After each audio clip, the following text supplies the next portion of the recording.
Hi, my name is Stephanie, or Steffi, and I wanted to talk about my experience with heart disease. I had done this as a keto channel for a while. I did it as a vegan channel for a while. I was trying different types of diets, and I got some pretty strong reactions.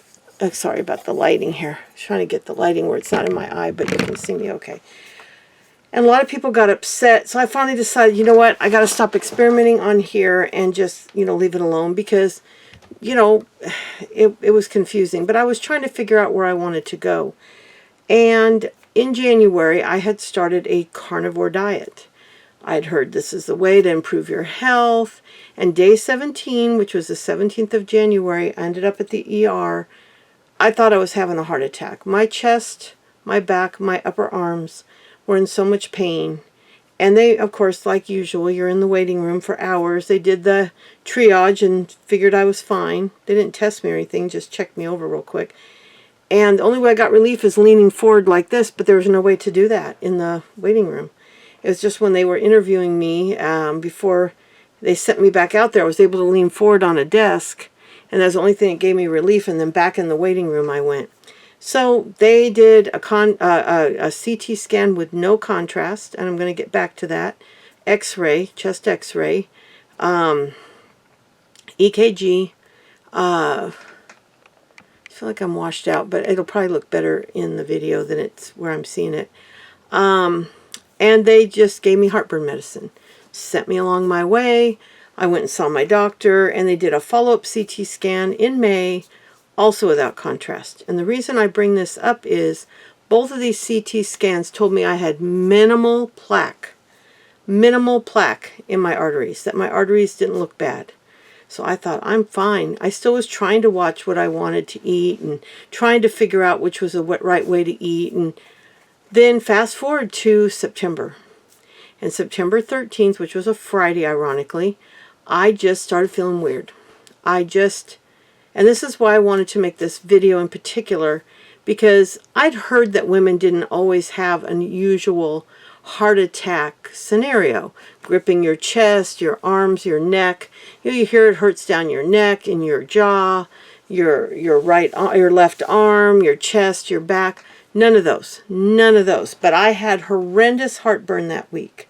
My heartburn amped up to the point where I couldn't take it for a few days. I read a text I sent my best friend, because my friend and I were talking, and she says, you were saying some scary stuff that week, and I wanted to tell you to go to the hospital, but I knew you'd just tell me you were fine. And even my doctor said, go to the hospital, you're having a heart attack. I said, no, I didn't feel this bad. I felt worse than this when I went in January, and they sent me home. This was on Wednesday. Had the heart attack on Friday. I just felt weird, like I couldn't get comfortable in my skin. I was squirming around. My exact words to my husband were very weird. I said, I can't get comfortable. I can't handle this. I can't live like this. I need to go in and have this checked out. Well, they did my blood pressure. They walk in, they sit you down, and you're talking. And I'd been on a vegan diet, for a really bland diet, all week, because Friday I'd eaten something I shouldn't with my heartburn. And I knew it would make it hurt, but usually it would make it hurt and then it would go away. But it didn't. It raged for days. It was terrible. And so I was eating very bland, beans, brown rice, oats. I mean, very bland all week. And so then they said, we're going to do an EKG on you. And so they did the EKG, and the woman got in my face, and she said, you're having a heart attack, just like that. And I'm just like, what? I was kind of bemused because it didn't feel like a heart attack. Now, I don't remember any of this, but I got to talk to the provider later from this urgent care when I went in later for something else. And she said that they asked me to take the 300 milligrams of baby aspirin, and I told her, no, it'll make my heartburn terrible. I am the one person that knows how important aspirin is during a heart attack, and I even kept them on my nightstand for that reason. But I agreed to take one. That's all I would do. So they said, we're getting an ambulance and sending you to the hospital. Well, the hospital was literally 5 minutes away, and I'm like, well, can't we just drive over there? No, we don't recommend that. Well, I didn't realize they were sending us up to Dallas. So I didn't have my purse. I didn't have my phone. the ambulance takes off. I hear the siren above my head. I'm looking out the back window. This is all very surreal. And my husband is no idea where we're going. So I borrowed a phone from one of the ambulance attendees, called him and said, hey, they're taking me to Dallas. He said, okay. And he followed us up there. Well, they took me right into a cath lab. Now, they had mentioned, I have very few memories, but I remember hearing something about they thought they were going to have to put stents in me. And I remember thinking, I'm not really happy about that because I don't really, I didn't know. But it turned out that they ended up doing, in fact, I'll pull up while I'm talking, I'll pull up my cath lab report. They ended up, actually I have a photo, well, it'll be quicker to pull it up on here. They ended up finding out that I had such bad blockages that they couldn't do stents. They wanted to do a full-on bypass. And so that's what they did. Let me pull it up and I'll tell you exactly where I was. I want to make sure I give you the right stats. It was pretty scary. Okay, let's see, September 13th. Let me find it. I've never had so many tests. I literally, must be 50 tests during that 2 days. I mean, blood gas chemistries, arterial, basic metabolic, complete blood count. I'm trying to find nope, this is going too far. Where is the cath lab? I'm serious. There are so many test results here. It's absolutely insane. These are all for the surgery the next day. Oh, I guess I have to load more. I have to go the next day back.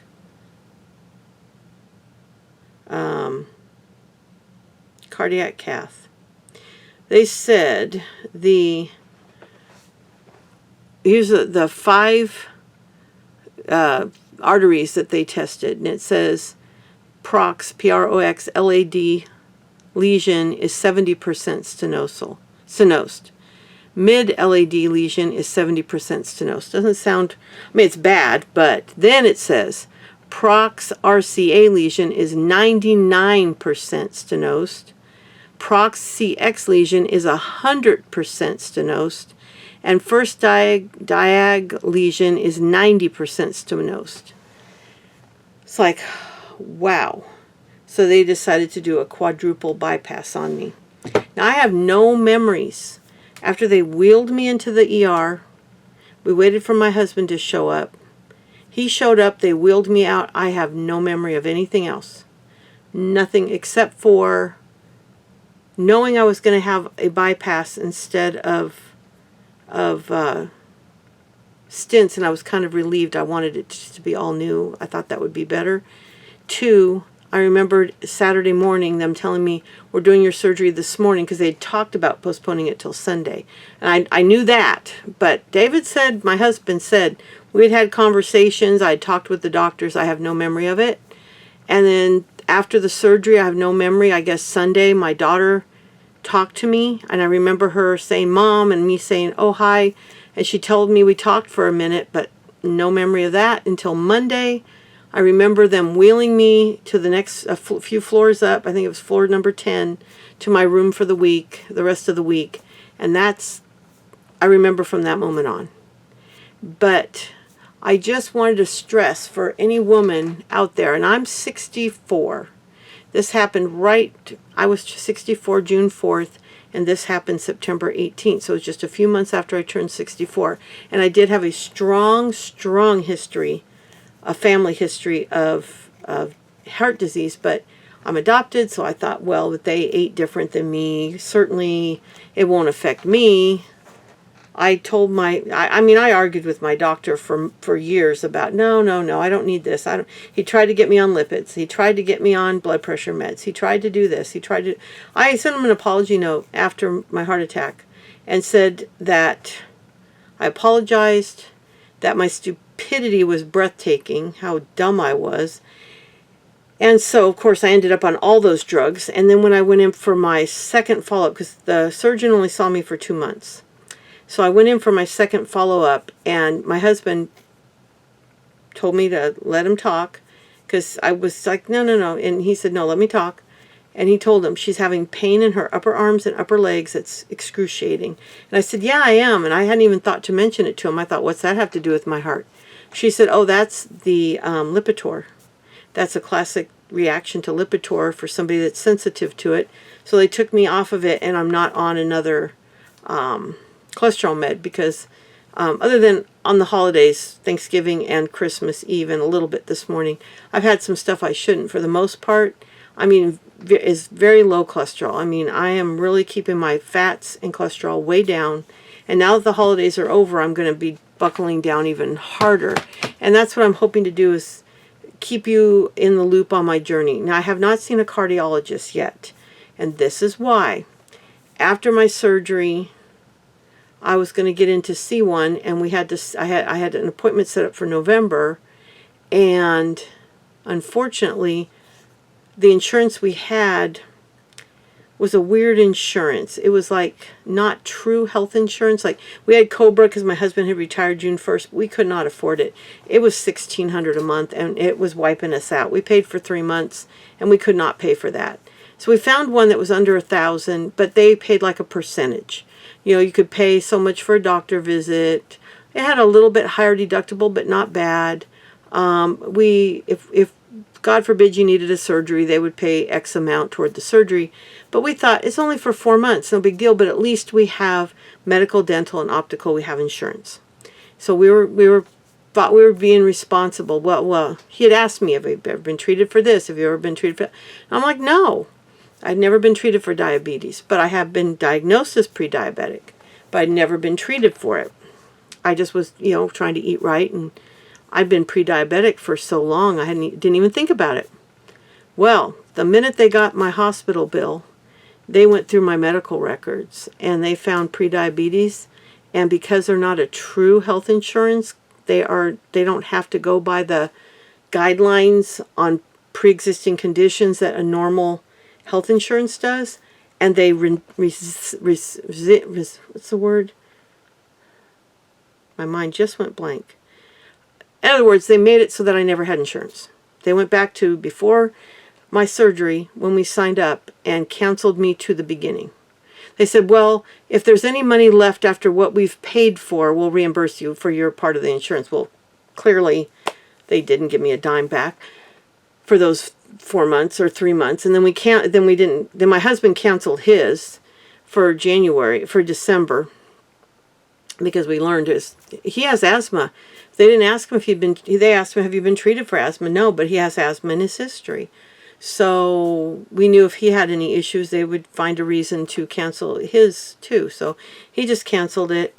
So we owe all the bills. So that meant in November, we had changed my appointment to December because we couldn't afford the out-of-pocket in November that they needed for me to go to the cardiologist, because the first appointment they were going to do test, and it was going to be several $100s out of pocket because of the insurance we had, and we didn't have that much cash after the surgery and all the costs of medications, and my husband being at the hospital for a week and having to eat at the hospital, and just everything that happened. We didn't have that money.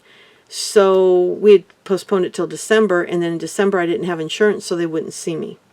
And I can't even reschedule till January 2nd, once our new insurance kicks in on the marketplace. We have a really good one with the hospital that actually did the surgery. It's that medical group. It's through them. And so I can't get into the cardiologist till I call him on January 2nd, and I have no idea when that'll be. It could be January, February, March. I don't know. You know how specialists are. So I'm hoping once I tell them the story, they'll get me in pretty quick, because I'd like to get in and get all my tests done and all that. But that was my story, and the insurance thing will be fine, because the hospital told us the entire time I was in there, we're nonprofit, we have charities that help. If you have any problem paying because they knew we were going to owe a lot of the bill. Even with the insurance, they were only going to pay 40% of any bills we had. So we were going to owe 60% regardless.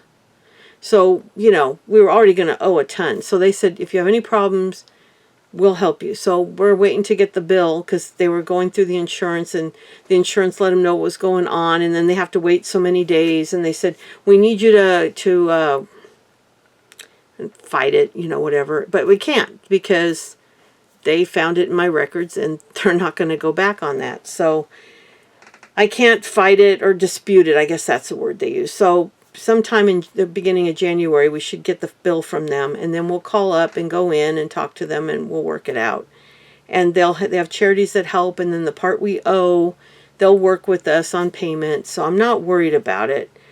But it was pretty upsetting, of course, at the time. But that's why I haven't been into the cardiologist. So when I get into the cardiologist, I'll let you guys know how that goes, what tests they do. I could not do cardiac rehab, which is something they highly recommend, because this insurance, before they canceled me, refused to pay for that. So, and it's $4,000 a week or something crazy like, or would have been $4,000 a month, something like that. $4,000 a month. It was like we didn't have $4,000 a month to pay for that. So I can look into it when we get the new insurance if I can still get in and do it, but it's kind of late now because you figure October, November, December, that'd be 4 months, 5 months in. It's kind of too late. But we did join the senior center in our local area, and they have a state-of-the-art gym, and we will be starting there after the holidays. And that will help getting all that walking in and exercising. And I've got no restrictions at all at this point. So, that's good. The first 8 weeks, I couldn't do anything. I had to, they called it moving in your tube. I had to keep my arms close to me as if I was in a tube. I couldn't reach out and pull anything. If I had to pick up something that was up to 10 pounds, I had to get right next to it and pick it up against my body. I could reach over and pick up my drink. I could reach over and turn off a light. I could blow dry my hair, but I had to keep my hand close. I could shower, but I needed a little help from my husband the first few weeks. But after 8 weeks, they took my restrictions away and just said, be responsible and use pain as your guide. Now I'm like 14 weeks, close to 14 weeks, and I'm fine. I'm through it all. Everything's healed up. I got an 8-inch scar from here to, about 8, it goes to 8 inches down. And then I got other scars where they had the tubes coming out. So it's been quite an interesting experience. People have said, weren't you scared? No, I wasn't, because it happened so quickly and I wasn't feeling like I had a heart attack. They did say I had no damage to my heart, which I find amazing. But I'd had symptoms. And this is the other thing I wanted to talk to you about, is I had had symptoms 2 years before when we went to our grandson's graduation. It would have been the summer 2 years earlier. I was walking from the car to the stadium and then up the stadium stairs, and I thought I was going to die. But I just thought, well, I'm very fat, it's just me being out of shape. And every so often, if I walked really fast, I'd get pressure in my chest, but I didn't know that that was a sign of heart attack. I honestly did not. I thought it was just me being really out of shape. So I wanted to just tell people, don't ignore symptoms. I didn't the first time. I went to the hospital. Well, not the first time, but in January I did, and I went in. Even though I didn't think it was a heart attack, it felt like one. Sometimes what feels like a heart attack is not. And I also found out people with bad heart disease can have heartburn, because this heartburn came out of the blue. Out of the blue. I never had heartburn, and it went from 0 to horrible overnight. Before the 17th, no heartburn. After the 17th, and believe me, the minute I had that, I went home from the hospital, I was on a vegan diet for at least a few weeks, but I wasn't on vegan. I was on a very, very, very low fat. I was avoiding spices. Because it took nothing to trigger me. The mildest of salsa, it triggered me. A heartburn that was just unbearable. I couldn't eat any fat. It was horrible, the foods I couldn't eat. If I ate them, I was in pain. Cheese or pizza, And that's what I had the Friday before the heart attack, is we had a coupon. And I said, I'll have a little pizza. It'll be fine. I'll have some heartburn tonight, because that's how it normally worked. But tomorrow I'll be fine. Well, no, that's not what happened. It raged for days. By Wednesday, I was doing a little better. And then Friday is when I had the heart attack. It's still hard for me to say heart attack because it didn't feel like a heart attack. But that's what I want women to know, and the men to know that have women in their life. that if a woman around you, especially an older woman, is complaining of just feeling weird, I feel uncomfortable, I can't get comfortable, something's wrong, go to the hospital or urgent care immediately. Because I would never, ever have guessed that was a heart attack. No way. It didn't feel like it. I just felt weird. I can't explain it. And I've learned that this is not abnormal for women. That women oftentimes never get the classic symptoms. And keep in mind, the very first symptom of about 30% of heart attacks is death. So it's not something you want to mess around with. If you have a family history of heart disease, don't be me. Don't be stupid. Take it seriously. Even if you eat spectacularly and your family doesn't, still get all the tests done. But I'm going to get back to that CT scan. Make sure they do contrast. Because they didn't do contrast, they never saw the plaque in my blood or my arteries. They told me I had minimal calcium deposits, minimal plaque. I'm like, oh, I'm fine. I'm doing good. I'm healthy. I was not. I was dying and didn't know it.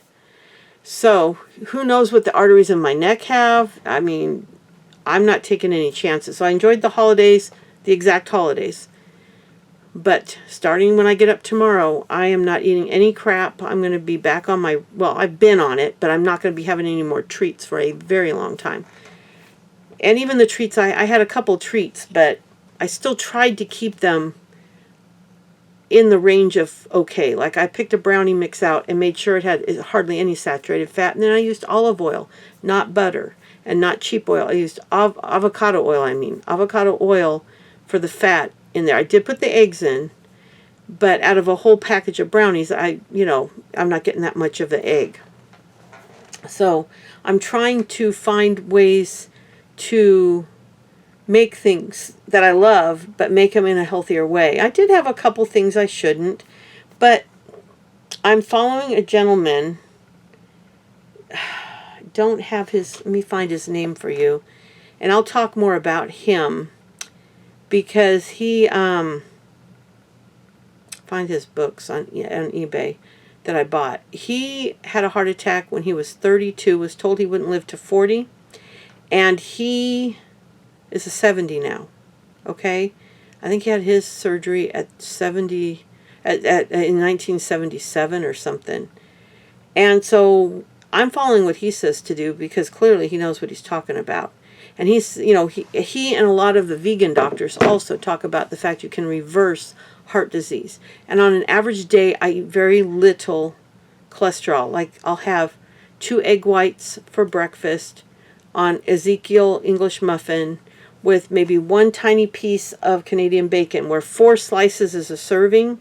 I'm having 1 slice.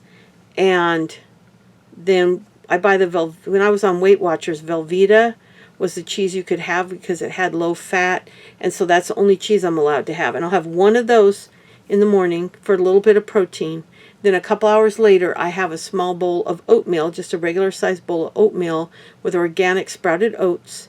And I put a little bit of cocoa powder in it, a little bit of all-natural peanut butter with nothing in it, and a little bit of stevia. If I need a little bit of milk, I put a drop of non-fat milk in it. And then for late afternoon, I'll have something like some unsweetened zero fat yogurt with a little stevia in it and some apples or some walnuts, maybe kind of like a sweet Waldorf salad. Dinners are beans, rice, whole wheat pasta, sandwiches on Ezekiel bread like tuna or salmon on Ezekiel bread with the low-fat mayonnaise, and if I have any chips or the baked Lays, and I have a few of those. So I want to get to more salads, and I do cut up a lot of vegetables in my food. I eat a lot of raw tomatoes, a lot of onion, a lot of lettuce on my beans and rice and stuff like that. But I'm trying to broaden my horizons a little bit. And this fellow's name is Joe. Let me tell you okay, this is one of the books I just got from him. And it's Joe C. Piscatella. It's probably going to put it backwards on the, I don't know if it does backwards or not, but that's his name, Joseph C. Piscatella. And he's written a whole bunch of books. That's the newest one I just got. And I think that's my favorite so far. But he has a bunch of great books, cookbooks, and one little book that you read a passage a day. And one of my friends suggested, one of my friends, Nikki, she suggested that I do this channel and that I talk about this and that I get that book and read you a passage every day. And I might do that because it's basically little short stories or inspirational things.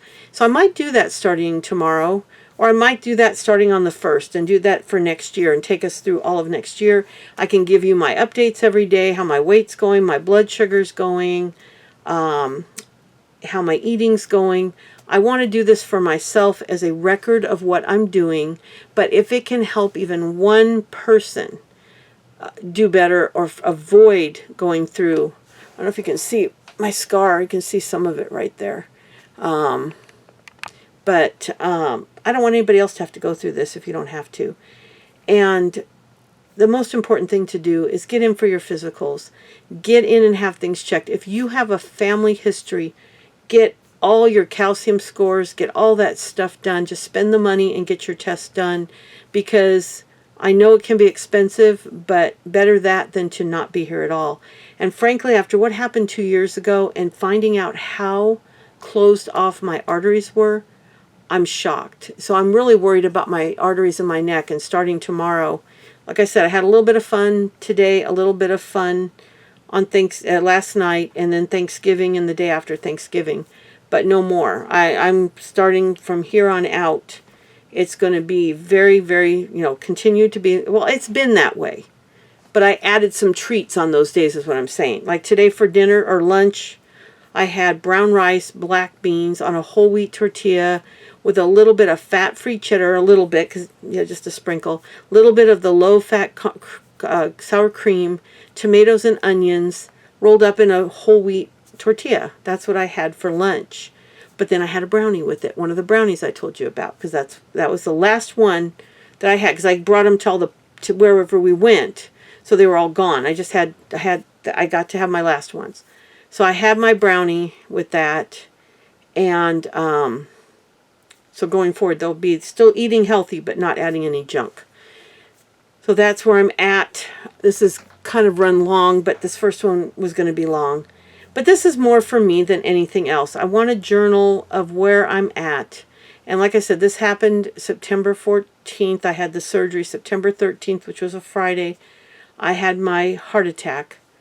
And I'm not going to promise daily videos right now, but I'm going to work my way up to that starting in January, and start January 1st with what I weigh, what my blood sugar is, and then tell you, each day what I ate the day before, because unless I film it at night, which is kind of hard to do, I wouldn't be able to tell you what I did that day. So every day I might say what I did the day before, tell you what I ate, how much exercise I got, what my what my blood pressure is, what my blood sugar is, my weight, all those numbers, keep you posted on those things, and just make this journey helpful to other people, because it really, I'm more scared now than I was before I had the surgery, because I know if those arteries were clogged, my other arteries could be too, and I don't want to have a stroke. So I know I have to start tomorrow being and it took Joe 6 months to be strict. And he had like really bad heart disease, as bad as mine, but I don't know if he had all his arteries blocked like I did. But his doctors gave him till 40 and he'd be dead. And he's lived to 70-something, 70? I don't know. But 1977 to today, he's still alive and going well. So, long time. So, you figure 87, 97, 2007, 2017, 27 will be 50 years. So, it's going to be 25. So, he's only got 2 years till it's been 50 years. So, you can live a long time after heart surgery. But what he says is, you have to continue to change your diet. You have to learn to eat differently, or you will just die anyway, because in a few years, because like I said, there's other arteries in your body that are probably still clogged. And if you don't change, if this doesn't redo, or before this one, because this will reclog, before this reclogs, something else could kill you. So you really have to take it seriously. So this is my story. I probably left out stuff. It's just overwhelming. But I'm grateful to be here. And I just want to I wanted to start this sooner. I just wasn't up to it. I just wasn't ready to start writing or talking about this. So I want to just, if I can keep one person from going through what I went through, it'll be worth it. And I just want to spread the word. So if you know any woman or you're a woman, pay attention to what happened to me and tell every woman in your life and every man in your life that has a woman in their life, because we cannot tell enough people about this, because I never would have thought a heart attack could feel the way I felt. And if I hadn't gone to the hospital, what would have happened? I don't know. Would I have died? I don't know. Would I have just gotten through it and then had a worse heart attack later? I don't know. But all I know is the doctors did the cath lab and they took it seriously and got me in surgery the next day. Figure I probably had cath lab at 8 or 9 at night by the time I got to the hospital. And I had surgery, I think, at 11 the next morning. So it wasn't like they rushed me right in, but they got me in less than 24 hours. So they must have considered it pretty serious. So that's my story. I want you to know about it. I want to share this. And I will be doing regular videos. And I'm hoping by January I'm going to be doing a daily. It might be before then, but by January I'll be doing a daily video on my journey and where I'm at and my numbers and all of that, so that maybe I can inspire some of you guys to do the same. And I'm just eating, I guess, what you would call a very Mediterranean diet. I'm eating a lot of brown rice, beans, whole grains like Ezekiel bread. I do eat a little bit of sourdough, the 3-ingredient sourdough as a treat, but mainly the Ezekiel bread and the Ezekiel English muffins. I buy whole wheat tortillas, but I don't eat those every day. I mean, that's not even an every week thing. I bought them this week for the holiday, and that's, I'll probably eat that package of 8 till they're gone, and then I've got another package. I'm going to throw it in the freezer. I bought them because we had breakfast burritos for the family, and in case anybody else wanted whole wheat, but the other one's going in the freezer. I think I have half of them left. So, anyway, I'm eating vegetables, some fruit, and then I eat fat-free Greek yogurt, fat-free milk, egg whites, and an occasional egg. But egg whites 99% of the time, and a little bit of fat-free cheese or low-fat cheese, like the Velveeta slices. I might have one slice of that, because I have one sandwich every day. I was doing my oats for breakfast, but I found that I didn't feel good with just carbs for breakfast. But if I eat the sandwich, the 2 egg whites on the Ezekiel bread with the 1 slice of the Canadian bacon, which for that, but it's actually ham, but it looks like Canadian bacon. 1 slice is 1/4 of a serving. And I have that, and then the 1 slice of cheese, and I eat that, and then 2 or 3 hours later, I will have my oatmeal. Like I said, with a little cocoa powder, a little peanut butter, a little stevia, and a little non-fat milk. And then after that, I'll have my lunch, which could be, sometimes it's a tuna sandwich, sometimes it's beans and rice, sometimes Greek yogurt with a little bit of apple cut up in it, and a little bit of walnut, kind of like I said, a sweet Waldorf salad. Dinner, it could be whole wheat pasta or even a little white pasta with sauce and vegetables, and sometimes some 99% fat-free turkey or chicken. Sometimes it'll be 93% and I just strain it really good. I get the lowest fat chicken I can find, lowest fat turkey I can find. Or I'll use chicken breast in food, but I don't eat meat every day. I definitely don't eat it every meal. Usually if I have my egg whites in the morning, maybe I'll have a serving of fish or chicken or poultry for lunch or dinner. Maybe. But sometimes I eat no animal products the rest of the day. It's just, I'm trying to keep it as low fat, low cholesterol. I read the cholesterol, the saturated fat, and the fat. and the sugar, and I judge it from that. But if you don't eat processed foods, then you don't have a problem. And 99% of what I eat is not processed. The Ezekiel bread is about the most processed I eat on a normal basis. I eat whole oats rolled. I eat the Greek yogurt. I eat the eggs that I crack them and pull out the whites. And just try to keep it healthy and wholesome. But that's what I'm doing. I also had chia seeds to my oats as well. I will never go on a carnivore or a keto diet again. So if you're carnivore or keto, please don't tell me that's what I'm supposed to do. I won't do it. I'm terrified to eat any cholesterol. I'm not going to ever eat a hamburger again. I'm not going to eat probably much beef ever again unless it's very, very lean, because even Joe eats a little lean beef. He was a heavy beef eater when he had his heart attack, and he still eats it, but he eats the lowest fat. I don't know if I'll even eat a hamburger, even a lean hamburger, ever again. I'm not sure, because I just am scared. I'm scared to eat foods that could hurt me. So I'm not going to ever do keto again. There are people that thrive on keto. Let me be very clear. If you don't have a family history, you're probably just fine being on keto. But if you have a family history, it might not be a good choice for you. Might be a fine choice for you. But for me, I'm not willing to take that risk. So I will never do keto or carnivore again. I totally support anybody that wants to do that. I think it's a great way for many people to eat.